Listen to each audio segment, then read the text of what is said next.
Hello guys, welcome to this video. In this video I'm gonna talk about my bass and why I think it's one of the best options as a guitarist to buy this bass. If you're in the market for a bass guitar, I think this is a really good option, an affordable option, and it sounds really good as well. So let's hear how the bass sounds and let's talk a bit more about it.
So this is the Squire Bronco. I have this bass roughly 6 months now. I bought it used for a bit less than £100, which I think it's roughly $150.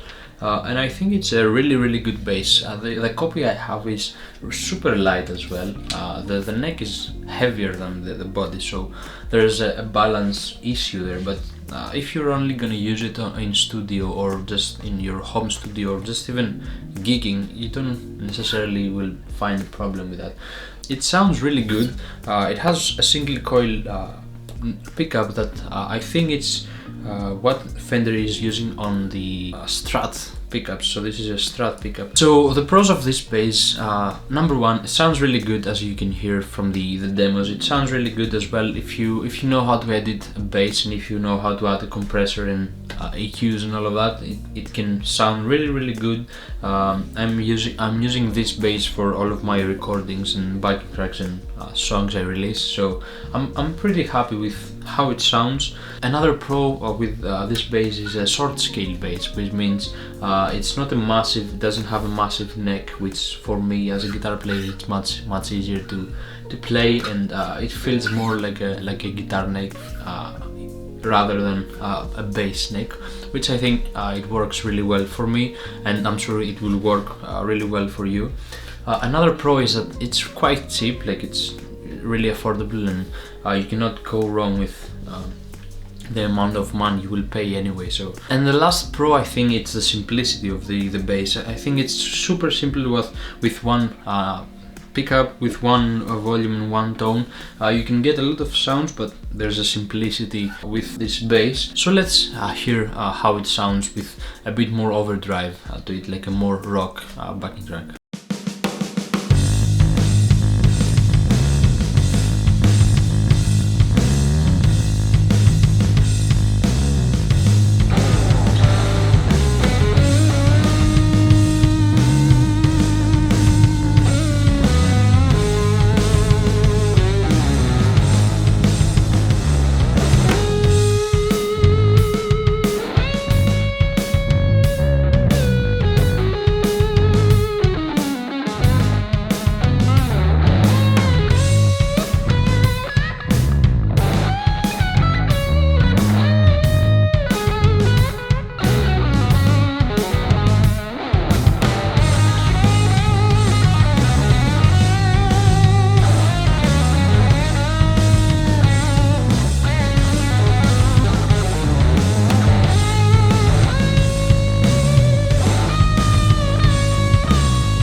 Let's see some of the cons of this bass. Although I love this bass and I wouldn't sell it or I wouldn't replace it anytime soon, there are some cons with this bass. And starting with the pickup, although it's a Strat pickup, it doesn't have enough power. It's not like a P bass or a jazz bass quality pickup. It's less of the quality pickup. So you see this a lot with these models to upgrade the pickup, which I'm sure I'm gonna do soon, because I'm not a really big fan of this pickup, although it sounds okay.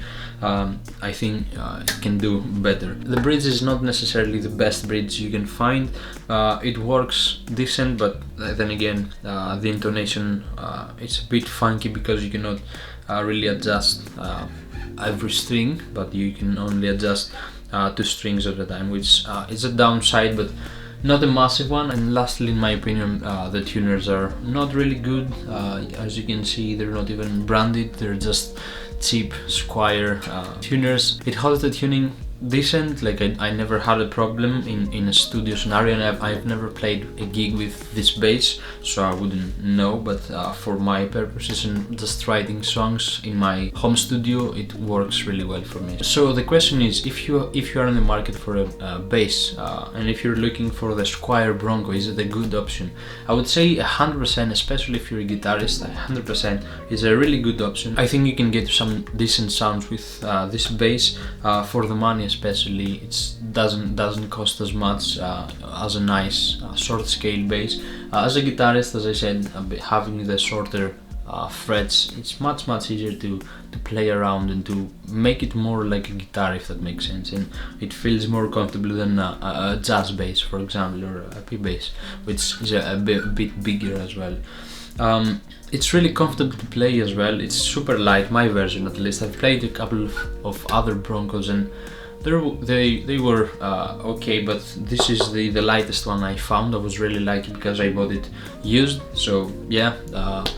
And I think if you're buying used, it's a really good option because you can find it super cheap, because people might start learning the bass and give up, so then you can come in and get the bass from them, which that was the case for my bass. The lady I bought it from, she bought the bass a few months ago to start learning how to play the bass, and she ended up giving up, so she got rid of it, and I bought it. So yeah, my final thoughts is I really like this bass. I definitely recommend this bass to anybody who's in the market for a bass for their own songs and studio work. But if you're a bassist, I wouldn't go with this one. It's not the best, but it's not the worst, if that makes sense. Anyway guys, I hope you liked this video. Let me know if you have any questions in the comments below. Let me know what other videos you want me to do, and lessons or anything else you want me to do. I'm happy to get more videos into my channel. Make sure to like this video if you found it helpful. Make sure to subscribe to my channel for future videos, and I will see you in the next one.